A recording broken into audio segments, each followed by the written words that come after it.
They thought ending your access would end your ascent. Cut the rope, slam the gate, whisper you out of rooms, problem solved. But you don't ascend because it's convenient. You ascend because gravity is honest and pressure keeps its promises. When the line snapped, you didn't fall apart. You bit down, found purchase where there was none, and climbed in silence. No audience, no applause, just air like knives and a vow that did not shake. That's the difference. They wanted you dependent. You chose inevitable. They measured you by comfort and mistook stillness for surrender. Stillness was training. You learned the rhythm of fatigue, the taste of iron, the mathematics of breath. One more inch when the body says no.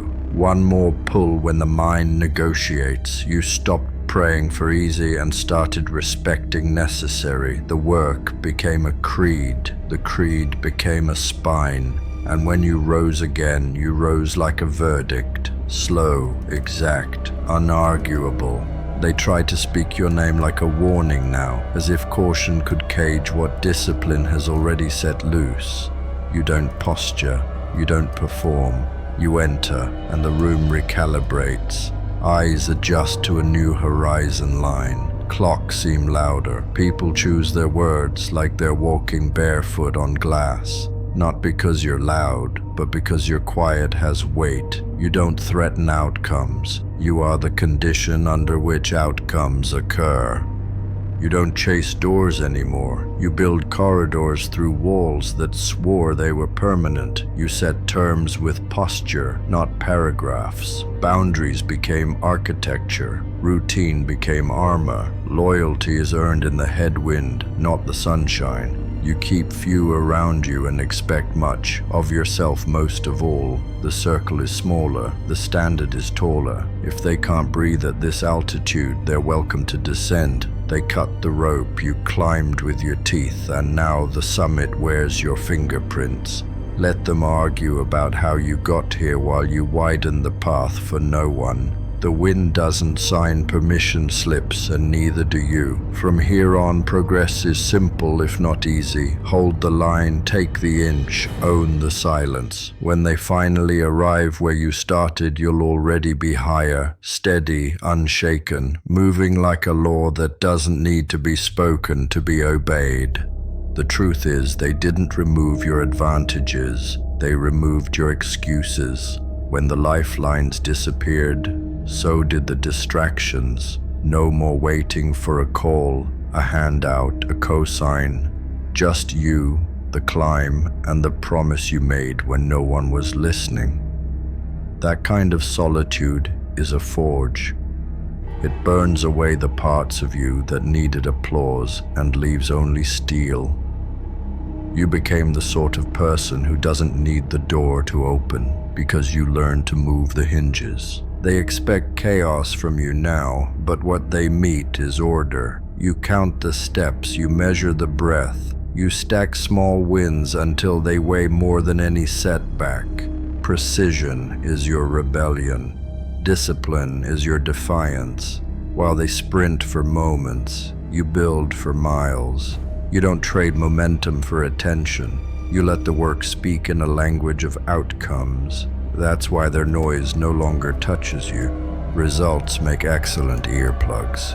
Access used to be your ceiling, now it's your floor. You carry your own weather. You decide the temperature. You don't enter rooms to be chosen. You enter to choose if the room deserves you. Standards walk ahead of you like a shadow, and those who can't stand in it step aside on their own. You don't punish anyone for leaving. Altitude is not for everyone. Oxygen is earned. So keep biting the stone and turning it into steps.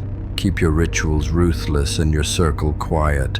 Protect the hours, guard the spine, honor the vow. The path won't soften. Good. You don't need soft. You need true. And the truest thing about you is simple. They cut the rope, and you climbed anyway. Now every sunrise finds you higher. Every nightfall finds you stronger. And every doubt that once lived in your chest has learned to sleep outside because you gave it no key. You stopped asking for shortcuts the moment you realized the long way is the only way that lasts. The grind became your compass. The clock became your rival. You built a morning that doesn't care how you feel and a night that doesn't negotiate with your limits. When it's heavy, you welcome it. When it's boring, you lean in. When it's lonely, you get quieter and more dangerous. That's when the climb stopped hurting and started answering. It told you who you are every time you refused to fold. They still confuse restraint for weakness, not knowing restraint is a weapon with perfect aim. You don't swing at every shadow. You pick your moment, commit once, and make the ground remember. You don't need to be everywhere. You need to be undeniable where it counts. You don't post the practice. You post the results. And when you arrive, you don't announce yourself, you change the temperature. That's what mastery feels like. The room calibrates or the room cracks. You learn to value the few who carry weight without complaint and release the many who love noise more than progress.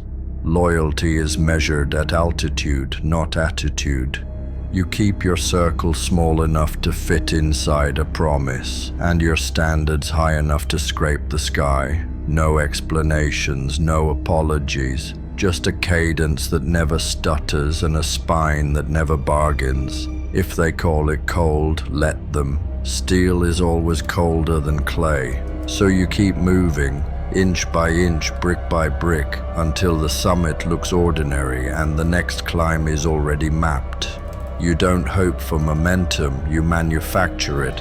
You don't fear the fall, you trained in it. They cut the rope and you climbed anyway. Now the horizon doesn't intimidate you, it answers to you. And the only thing left to do is simple. Hold the line, raise the bar, and keep your hands on the stone until the mountain remembers your name.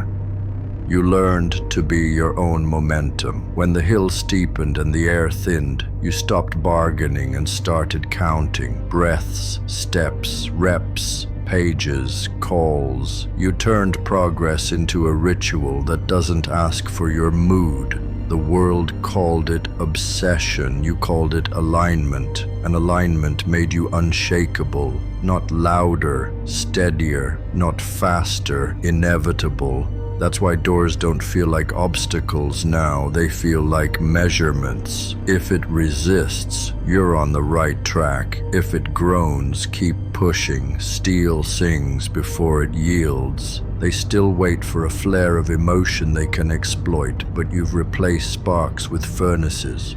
Your heat is contained, directed, useful. It smelts doubt into tools and turns pressure into architecture. You don't dramatize the weight, you shoulder it until it fits. That's why your silence unsettles them, because silence from the disciplined is not absence, it's construction. Plans being laid, edges being sharpened, timelines being set in stone where their opinions can't rearrange them. You don't audition for rooms anymore, you audit them. Does this table require you to shrink? Pass. Does this alliance add integrity or subtract focus? Decide. The standard isn't negotiable because the summit isn't sentimental. You protect your morning like treasure and your word like a contract. What you commit to, you complete. No weather report, no audience, no excuses. The climb respects that language. So does victory. So keep your pace, keep your rituals, keep the circle small and the promise large. Let the calendar feel your weight and the work tell your story. They cut the rope, you climbed anyway. That's the headline. Everything else is footnotes that history will read when it studies how you turned scarcity into precision and precision into power. And when the next wall rises, you won't ask if you're ready. You'll lift your chin, set your hands, and make the stone remember you again. You taught yourself to breathe where others hold their breath, to see clearly where panic fogs the view. When the path vanished, you didn't wait for maps. You became the cartographer. You drew lines in the dark with nothing but calloused hands and a vow that outlived your doubt.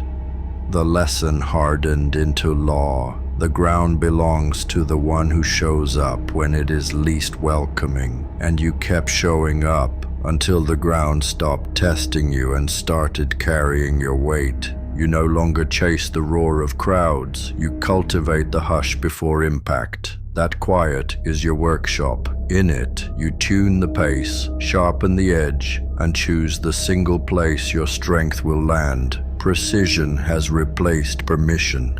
Your calendar is a blade now, cutting away the ornamental, keeping only what moves the mountain. This is why resistance feels familiar, almost courteous.